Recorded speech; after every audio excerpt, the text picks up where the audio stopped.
Hello students, welcome to canonical classes. और आज का जो हमारा वीडियो है वो उस टॉपिक पे है, that is black body radiation and photo electric effect. ठीक है, तो फर्स्ट जो हम टॉपिक स्टडी करेंगे that is black body radiation. After that black body cover करने के बाद हम फोटो इलेक्ट्रिक की तरफ मूव करेंगे। तो देखिए, what is black body radiation.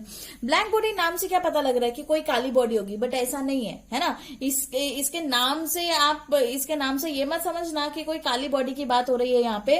It means कोई एक ऐसी बॉडी जो बहुत ही अच्छी एब्जॉर्बर होती है और बहुत ही अच्छी एमिटर होती है, या हम बोले कि वो एब्जॉर्ब कर सकती है या एमिट कर सकती है ऑल पॉसिबल रेडिएशन। सभी पॉसिबल रेडिएशन को अगर एमिट करेगी या एब्जॉर्ब करेगी, ऐसी बॉडी को क्या बोला जाता है, ब्लैक बॉडी रेडिएशन। जैसे कि ब्लैक कलर जो होता है, ठीक है, उसमें गर्मी ज्यादा होती है क्योंकि वो क्या कर रहे हैं, ज्यादा से ज्यादा रेडिएशन जो है उसमें, ठीक है, गर्मी क्यों लगती है, क्योंकि ज्यादा हीट उसमें एब्जॉर्ब हो रही है, दैट्स व्हाई ना। तो उसीलिए तो ब्लैक बॉडी रेडिएशन भी, इसलिए इसका नाम ब्लैक बॉडी रेडिएशन रखा गया है, क्योंकि it is an ideal emitter. बहुत अच्छा एमिटर होता है, बहुत अच्छा एब्जॉर्बर भी होता है। वैसे ऐसी कोई परफेक्ट बॉडी अभी तक है नहीं, बट ये एक अजम्पशन की तरह मानी जाती है। ओके, तो आप देखिए, जैसे कि क्योंकि ब्लैक बॉडी एक एब्जॉर्बर है, तो अगर वो हीट एब्जॉर्ब करती है तो हीट एब्जॉर्ब करने से उस बॉडी का टेम्परेचर बढ़ जाएगा। टेम्परेचर बढ़ेगी तो फ्रिक्वेंसी भी अपने आप बढ़ जाएगी। ठीक है, और जैसे ही फ्रिक्वेंसी बढ़ने लगी तो जो आपका लेमडा है, आपकी जो वेवलेंथ है, वो क्या हो जाएगी, आपकी डिक्रीज हो जाएगी। ठीक है, टेम्परेचर बढ़ा, फ्रिक्वेंसी कम हुई, टेम्परेचर इंक्रीज हुआ, फ्रीक्वेंसी भी इंक्रीज हुई और वेवलेंथ क्या हो गई, डिक्रीज हो गई। ठीक है, तो यहां से हम क्या कंक्लूड करते हैं कि जो वेवलेंथ है वो इनवर्सली प्रोपोर्शनल है किसके, टेम्परेचर के, कि wavelength is inversely proportional to temperature. वहीं पे अगर हम दूसरी चीज तरफ देखें तो इंटेंसिटी ऑफ रेडिएशन को अगर हम डिस्कस करें तो वो क्या होती है, इट इज डिफाइंड एज, इसको किस तरह से डिफाइन करते हैं, एज अमाउंट ऑफ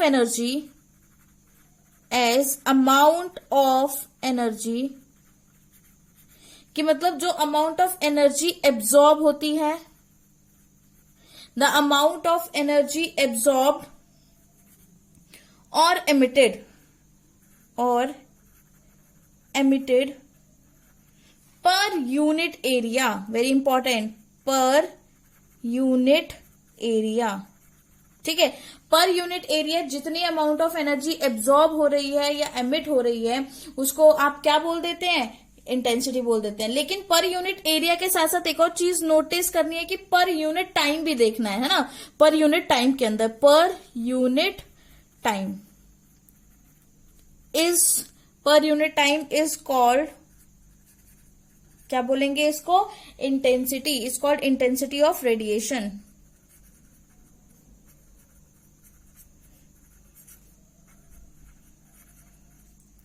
इसको क्या बोला जाता है, intensity of radiation. This is, ये आपके रेडिएशन की इंटेंसिटी है। तो इंटेंसिटी एक्चुअल में होगी क्या, नंबर ऑफ फोटोन्स जितने एरिया उस पे आ रहे हैं, मतलब जितने नंबर ऑफ फोटोन इंसिडेंट हैं, ठीक है, उस नंबर ऑफ फोटोन उस पर्टिकुलर एरिया में आ रहा है और कितना टाइम में उस पर्टिकुलर एरिया को कवर कर रहे हैं, दैट इज इंटेंसिटी। तो इंटेंसिटी को अगर मैं कैपिटल आई से रिप्रेजेंट करूं तो intensity is equal to number of photons incidenting on area into कितने टाइम के अंदर, है ना। तो ये क्या है, ये क्या रिप्रेजेंट कर रहा है, ये आपकी रिप्रेजेंट कर रहा है, इंटेंसिटी को रिप्रेजेंट कर रहा है। क्लियर है ये बात। तो यहां पे जो एन है, दिस इज क्वांटा, ठीक है, जिसको क्वांटम भी बोलते हैं।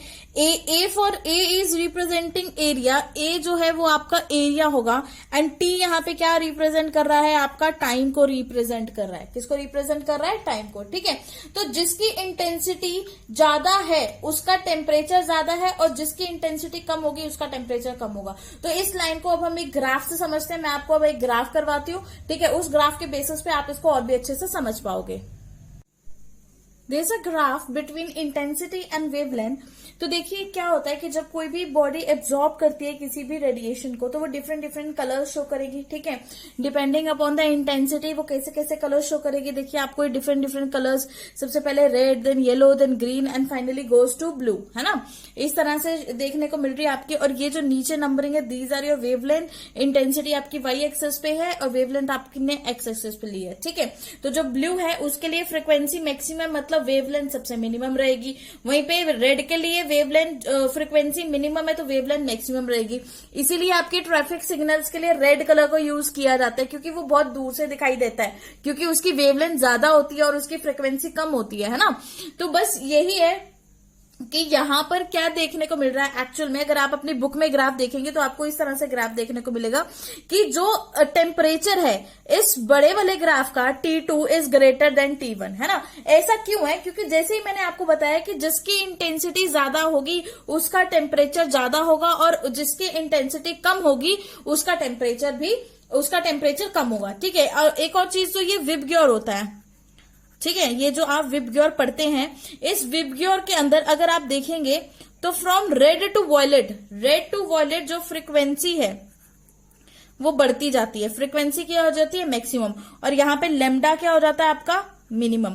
ठीक है, वहीं पे विबग्योर से वॉयलेट से रेड की तरफ अगर आते हैं तो यहाँ पे फ्रीक्वेंसी आपकी मिनिमम हो जाती है और जो लेमडा हो जाता है वो मैक्सिमम हो जाता है। ठीक है, तो येलो, ऑरेंज और रेड ये इस तरह की लाइट्स हैं जो काफी दूर से भी देखने को मिल जाती है आपको। और रही बात green, blue and indigo and violet, तो ये क्या होते हैं? स्कैटर ज्यादा होती है, इनकी वेवलेंथ बहुत कम होती है, तो ये ज्यादा दूर तक ट्रेवल नहीं कर पाते। ठीक है, तो this was your black body radiation. क्या था इसका मतलब? क्या था कि कोई भी एक ऐसी बॉडी जो एक परफेक्ट एमिटर है या फिर परफेक्ट एब्जॉर्बर होती है उसको ब्लैक बॉडी बोलते हैं, क्योंकि वो एक आइडल एमिटर, आइडल एब्जॉर्बर है, क्योंकि वो हर टाइप की रेडिएशन को एमिट करेगी। ठीक है, तो यहीं से हमने एक और रिलेशन निकाला था लेमडा और उसके टेम्परेचर को लेकर। लेमडा और टेम्परेचर को लेकर क्या रिलेशन था आपका? कि जिसका लैम्डा मैक्सिमम होगा उसका टेम्परेचर कम होगा, इनवर्सली प्रोपोर्शनल थे। तो यहां से देख लीजिए, जिसका टेम्परेचर ज्यादा था उसकी फ्रीक्वेंसी भी ज्यादा हो गई। टेम्परेचर ज्यादा है, फ्रीक्वेंसी भी ज्यादा हो गई, है ना। मतलब फ्रीक्वेंसी ज्यादा तो इसका टेम्परेचर भी ज्यादा है। वहीं पे अगर मैं इस वाले ग्राफ की बात करूं, इससे नीचे वाले, तो यहां पर इसके कंपैरिजन ये T2 है और ये T1 है, तो T1 का जो टेम्परेचर है फ्रीक्वेंसी मिनिमम कम है एज कंपैरिजन टू ऊपर वाले ग्राफ के। तो इसीलिए तो ये दिखाया है कि टेम्परेचर T2 ज्यादा है और T1 कम है। तभी आपकी बुक्स में इस तरह से आपको गिवन है, ये इस तरह से गिवन है कि T2 is greater than T1। ठीक है, तो ये था आपका just what? Black body radiation. Electromagnetic radiation does not explain photoelectric effect, black body radiation and changes in heat capacity with temperature या फिर स्पेक्ट्रम। ठीक है, क्योंकि इलेक्ट्रोमैग्नेटिक रेडिएशन ने सिर्फ वेव नेचर बताया था, और ये जितनी भी प्रॉपर्टीज है जैसे कि ब्लैक बॉडी रेडिएशन या फोटो इलेक्ट्रिक इफेक्ट, ये आपकी पार्टिकल नेचर के ऊपर डिपेंड कर रही है। ठीक है, तो इलेक्ट्रोमैग्नेटिक रेडिएशन ने इसके बारे में कुछ भी नहीं कहा। तो इन 1922 इस इफेक्ट को इंट्रोड्यूस किया गया। ठीक है, और नाम रखा गया photo electric effect. Photo electric effect का मतलब क्या है? लाइट की प्रेजेंस में, फोटो मीन्स लाइट, फोटो का मतलब क्या होगा? लाइट, और इस लाइट की प्रेजेंस में इलेक्ट्रिक मतलब इलेक्ट्रॉन्स का इजेक्शन होना is known as photo electric effect. फिर से रिपीट कर रही हूं, what is photo electric effect? Light की प्रेजेंस में इलेक्ट्रॉन का इजेक्शन होना इज फोटो इलेक्ट्रिक इफेक्ट। ठीक है, तो व्हाट होता क्या है photo electric effect? It is a phenomena, ये ऐसा फिनोमिना है, it is a phenomena of, it is a phenomenon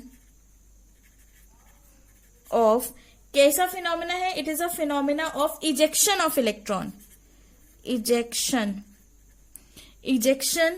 of electrons. ठीक है, कहां से इजेक्ट हो रहे हैं इलेक्ट्रॉन्स? अपनी सरफेस से। किसकी सरफेस? मेटल की सरफेस से।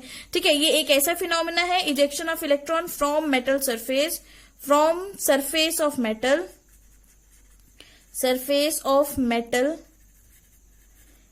कब इजेक्ट होगा? अपने, उसकी मर्जी थोड़ी ना चल रही है कि वो अपने आप इजेक्ट होता जाएगा, कुछ ना कुछ तो वहां पे काम किया होगा ना। क्या होगा? जब radiation of threshold frequency are incident on it, when radiation of threshold frequency, जब रेडिएशन एक पर्टिकुलर थ्रेशोल्ड फ्रीक्वेंसी की उसके ऊपर गिरेगी, आर इंसिडेंट। ठीक है, radiation of threshold frequency are incident on it, है ना। जब थ्रेशोल्ड फ्रीक्वेंसी की रेडिएशन जो है इंसिडेंट होंगी ऑन इट या फिर ऑन मेटल ऑफ सरफेस, है ना, या फिर मेटल सरफेस, ठीक है, मतलब क्या बोल रही है डेफिनेशन ने तो ये बोल दिया कि इलेक्ट्रॉन जब आपके मेटल की सरफेस में से निकलेंगे और वो इलेक्ट्रॉन्स, मतलब ये अगर आपकी मेटल सरफेस है, इसमें से ये इलेक्ट्रॉन निकल जाएंगे, बाहर जाएंगे। ठीक है, कब जाएंगे? जब एक रेडिएशन है ना, एक पर्टिकुलर रेडिएशन आ रही है, सपोज कि एक रेडिएशन आ रही है और उस रेडिएशन की एक पर्टिकुलर थ्रेशोल्ड फ्रीक्वेंसी है, ये रेडिएशन आ रही है, इसको स्ट्राइक किया। ठीक है, जैसे ही इस रेडिएशन ने इसको स्ट्राइक किया, यहां से ये इलेक्ट्रॉन निकलेगा और यहां से ये इलेक्ट्रॉन निकलेगा इन फॉर्म ऑफ, इस तरह से बाहर निकल जाएगा, इस तरह से निकल जाएगा।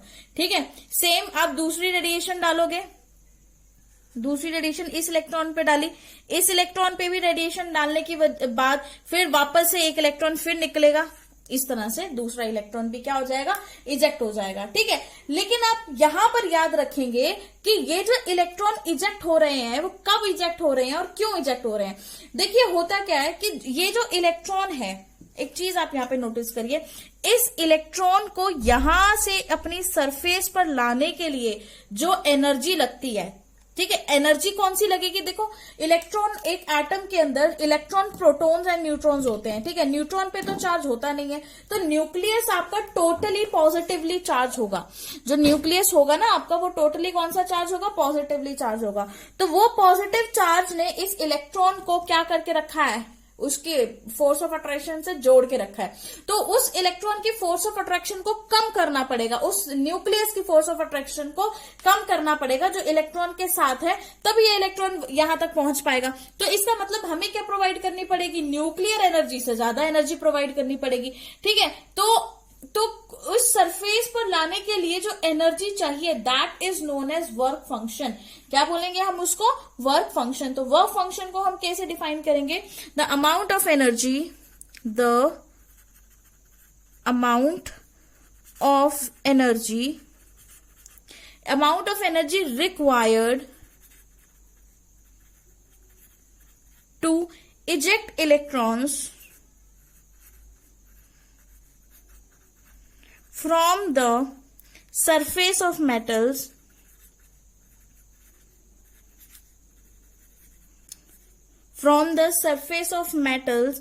is called as work function,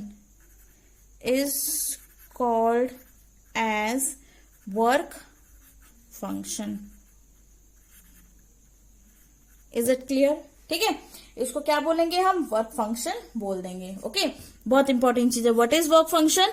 मतलब वो अमाउंट ऑफ एनर्जी जो इलेक्ट्रॉन को इजेक्ट करती है, अपनी सरफेस पर लेकर जाने में हेल्प करती है, उसको आप क्या बोलेंगे? वर्क फंक्शन बोलेंगे। And what is photo electric effect? ये ऐसा फिनोमेना है जिसमें जब कोई इंसिडेंट रेडिएशन बाहर से आपके मेटल की सरफेस पे गिर रही है, ठीक है, और उसके लिए कंडीशन ये कि थ्रेशोल्ड फ्रीक्वेंसी होनी चाहिए, मतलब मिनिमम फ्रीक्वेंसी होनी चाहिए। ठीक है, तो मिनिमम फ्रीक्वेंसी जब होगी तभी तो इलेक्ट्रॉन निकल पाएगा।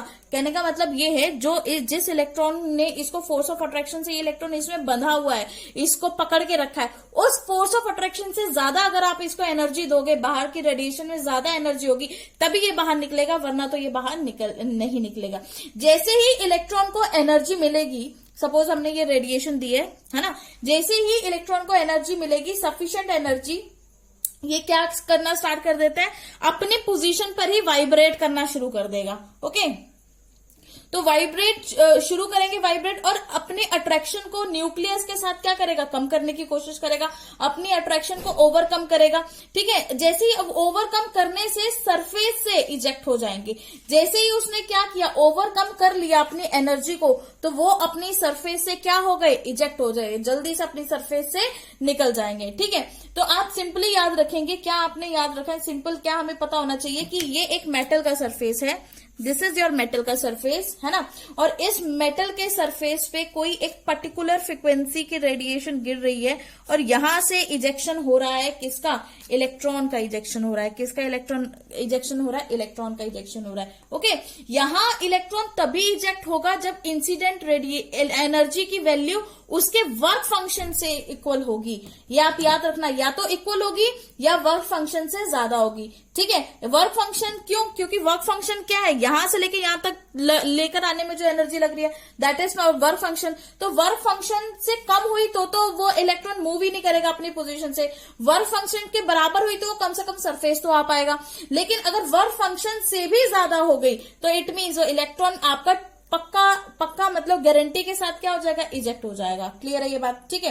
तो यहीं पर एक और चीज यहां पर डिस्कस करनी है, दैट इज कि अगर कि जो ये इंसिडेंट एनर्जी है इसका यूज दो पार्ट्स में होता है, ठीक है। ये जो एनर्जी यहां पे आ रही है इसको मैं EI लिख देती हूँ। क्या लिख देती हूँ?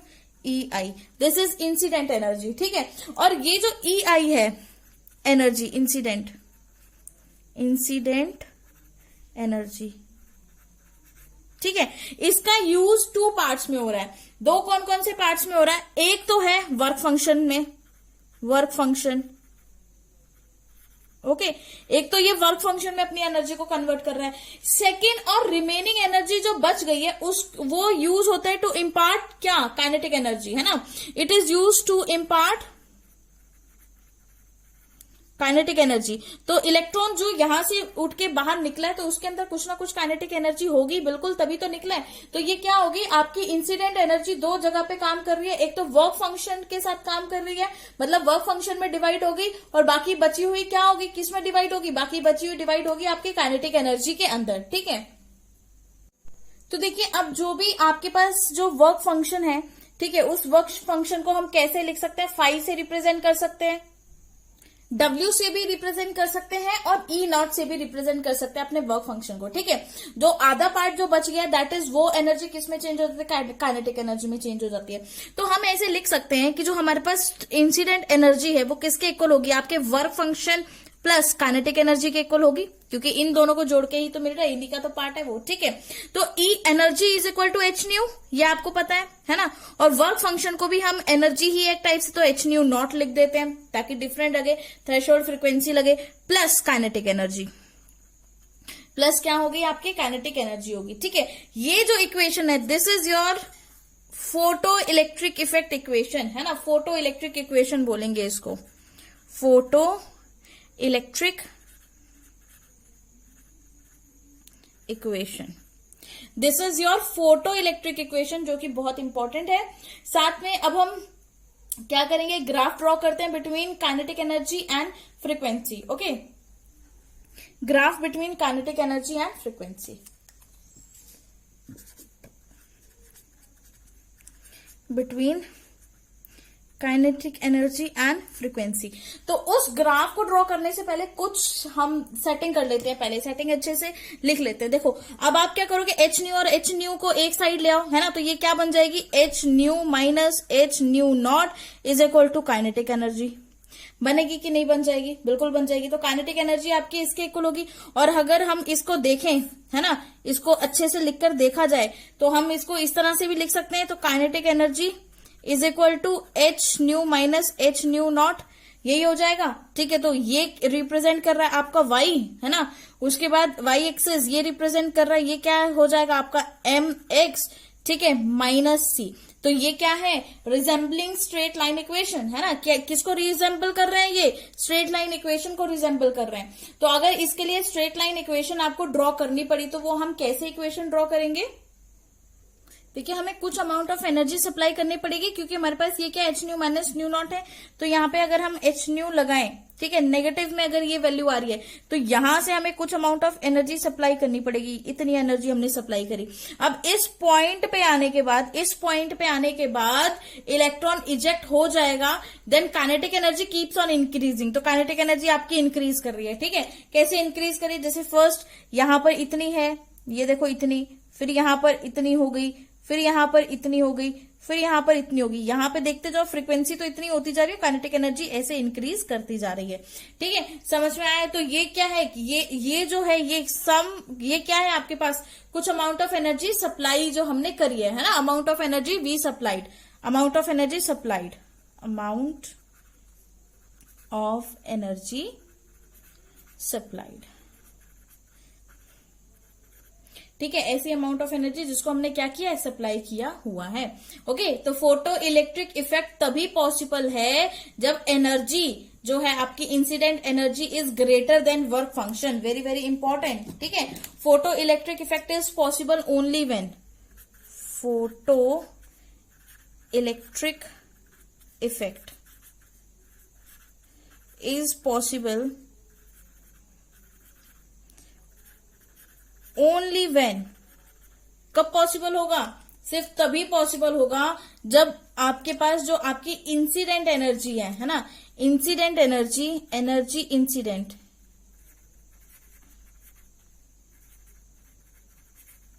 इज ग्रेटर देन, किससे, आपके वर्क फंक्शन से।